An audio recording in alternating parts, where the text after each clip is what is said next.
밀리터리 사이언스의 신묘한 만남 더 복게임. 오늘도 본진으로 곧장 진격해보도록 하겠습니다. 안녕하세요. 저희는 더 복게임의 MS입니다. 미 국방부가 미확인 비행물체 UFO의 비행 모습을 담은 동영상 3편을 공식적으로 공개를 해서 미 국방부에서 공식적으로 발표했다는 게 사실 굉장히 이례적이고 흥미로운 부분인데, 우리 전투기가 찍은 영상이 맞고 이것은 우리가 보기에는 확인할 수 없는 항공 현상이었다라고 말한 거, 거기까지입니다. 지구방위사령관 유영원, 외계인 측 대변인 원정우 선생님. 제가 어떻게 외계인 측 대변인일 수가 있어요, 제가. 이건 외모로 구분한 거 아닙니다. 하지만 이미지는 비슷해요. 옛날에 대표적인 거는 이제 접시형하고 시가형이었는데, 지금은 뭐 원통형, 무슨 뭐 우주선형 말 그대로 정말 막 영화에나 나올 것 같은 그런 형태들도 있고요. 심지어 제가 본 사진 중에는 그냥 쓰레기통 같이 생긴 것도 있었어요. 우리 음식물 쓰레기통 있죠? 이렇게 사각형으로 바퀴 달려 있고 이렇게. 그런 게 공중에 떠 있는 것도 봤고, 제가. 동그란 것도 아니고 사각형이다. 네. 그리고 이제 이게 합체 결합하고 뭐 분해되고 이런 형태들도 있고, 그냥 없어져 버리고 사라져 버리는 그런 기체들도 있다고 하고요.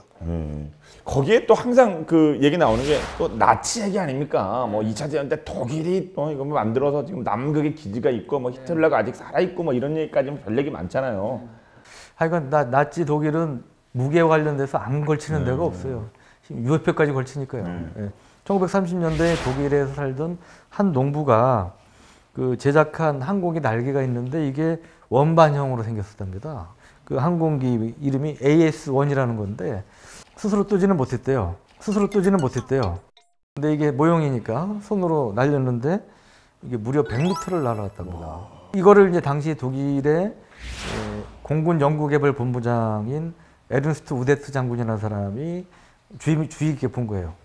저속 및 고속에서의 그 안정된 성능을 이 원반형 날개가 가질 수 있지 않겠느냐, 이런데 좀 착안을 좀 했고, 그래서 이 자크라는 사람이 이제 오데스 장군의 지원을 받아가지고 1944년에 1인승 원반형 항공기인 AS-6라는 거를 이제 완성을 한답니다. 근데 테스트한 결과 착륙 장치 등에서 많은 문제점이 이제 드러났다고 그러고요. 그리고 아예 비행은 뭐 불가능한 뭐 이런 상황이었다고 그래요. 근데 이제 이게 좀 독특하잖아요. 원반형에.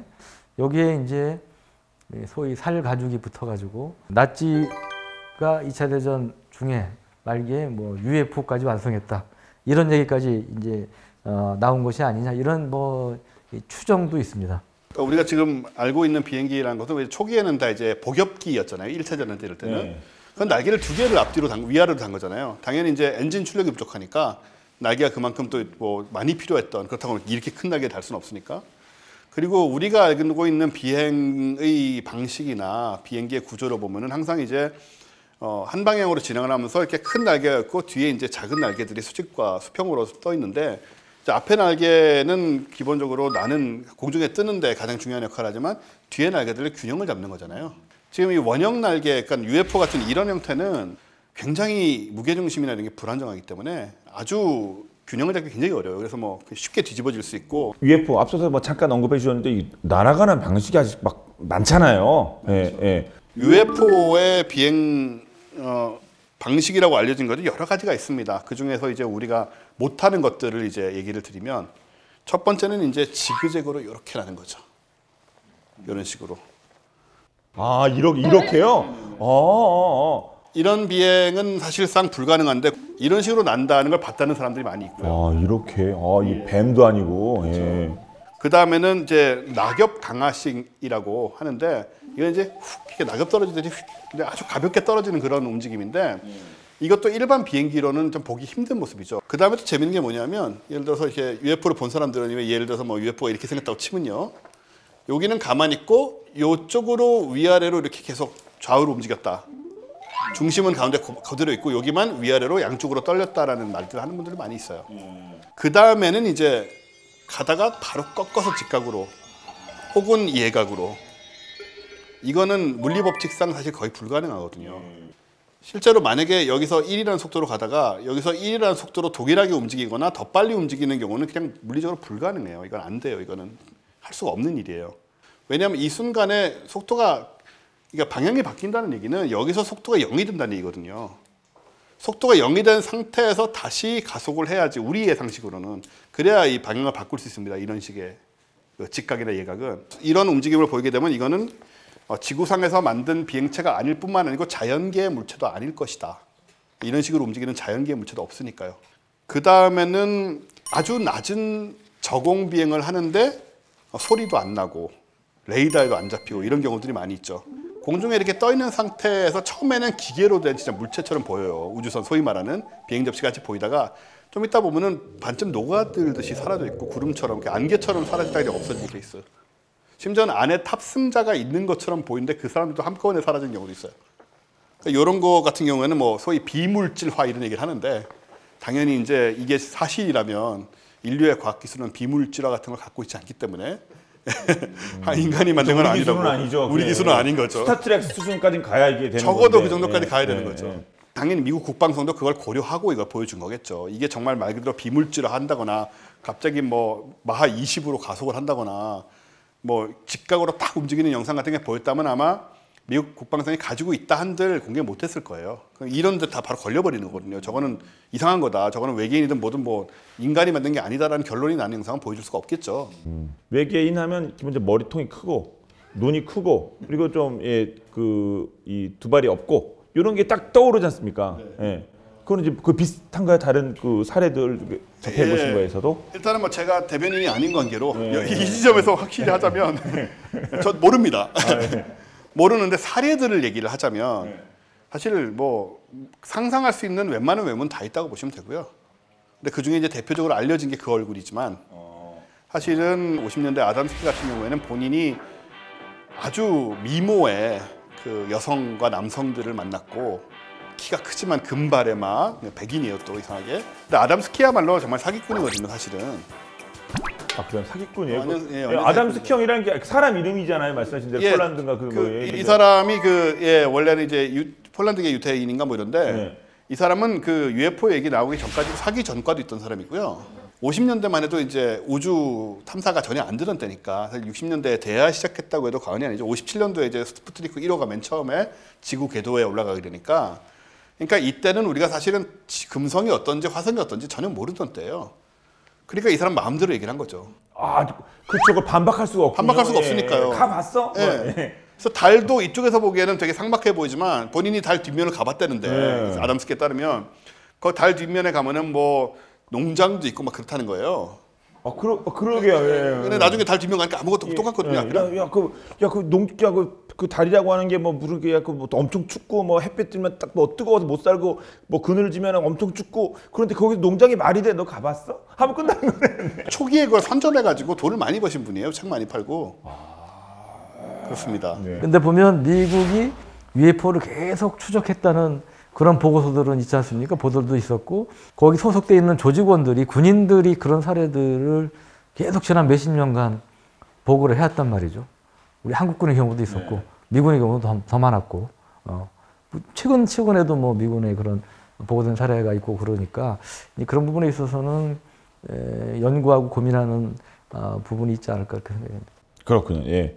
사실 우리가 또 항상 그 평화를 위해서 항상 우리가 또 전쟁 준비해야 되는 거 아니겠습니까? 그러니까 외계인과 에이리언과 일전을 위해서 우리도 뭔가 좀 준비를 해야 되지 않을까 싶은데 그러니까 우리의 무기 같은 거 없습니까? 우린 혹시 모르는? 예. 일단 여기까지 올 정도면 저쪽이 어마어마하게 발전했다고 봐야죠. 예. 그거는 일단 무시할 수 없는 부분이고요. 우리가 상대할 수 없다. 저쪽이 마음 먹으면. 슈퍼맨급 정도 되겠는데요. 예, 그게 문제인데요. 그렇다고 또 막 당하고 있을 수만 없잖아요. 그렇죠. 우리도 뭔가 있어야죠. 예. 그래서 그런 생각들을 좀 하더라고요. 그래도 핵은 통하지 않을까.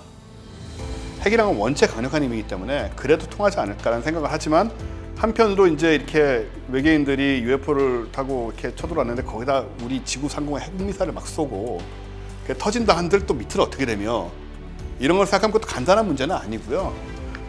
한편으로 외계인 같은 경우에 이제 어떤 무기를 쓸까 이런 생각도 할 수 있잖아요. 발전된 기술을 가진 경우에는 아마 광선 무기 같은 걸 쓸 것이다라고 생각이 되고 왜냐하면 광선 무기는 일단 쏘면 피할 수가 없거든요. 광속으로 날아오니까요. 그렇죠. 예. 그런 쪽으로 만약에 광선 무기 같은 거를 대규모로 장착하고 공격하는 경우에는 우리가 막을 방법은 전혀 없다고 볼 수 있죠. 멀리까지 와서 그렇게 좀 싸우러까지 와야겠어요. 근데 제 생각에는 뭐 하러 오겠느냐. 그 정도로 발전해가지고 여기를 뭘 가져갈 게 뭐가 있어요? 지금 와서 할 건 딱 두 가지밖에 없어요.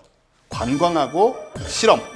관광은 구경에 가까운 거고 정말. 그 다음에 이제 어떻게 여기서 생명이 태어났는가, 얘네들 어떻게 진화하고 이랬는가 그 리서치죠, 연구. 그 두 가지밖에 없다고 봐요.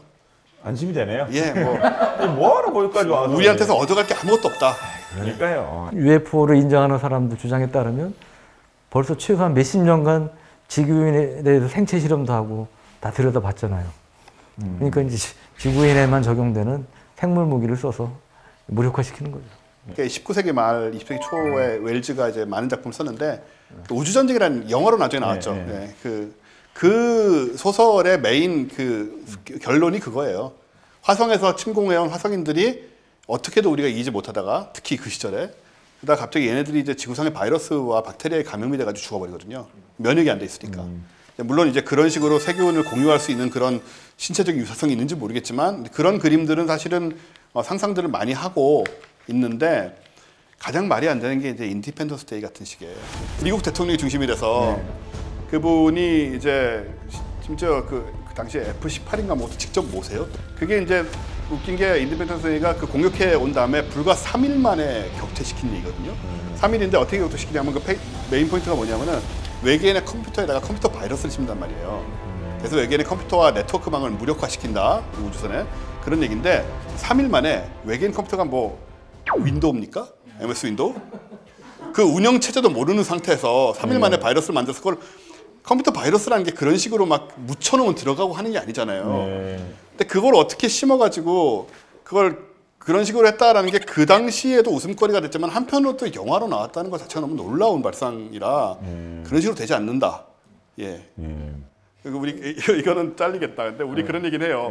윈도우가 하도 불안정하니까 그냥 저 컴퓨터가 윈도우를 깔면 저쪽에 외계 윈도우 컴퓨터 윈도우를 깔면 다운될 것이고 그럼으로써 승리할 수 있다는 얘기는 파란 화면이 나오면서 그 파란 화면 이거 블루 스크린 나오면서 이제 자 이렇게 해서 오늘 그 UFO와 관련된 얘기를 한번 다뤄봤는데 우리가 이제 항상 미지 영역이지 않습니까? UFO가 기본적으로 미확인이잖아요. 확인 안 된. 그러니까 그런 미지 영역 차원에서 좀 여유를 갖고 봐주면 어떨까?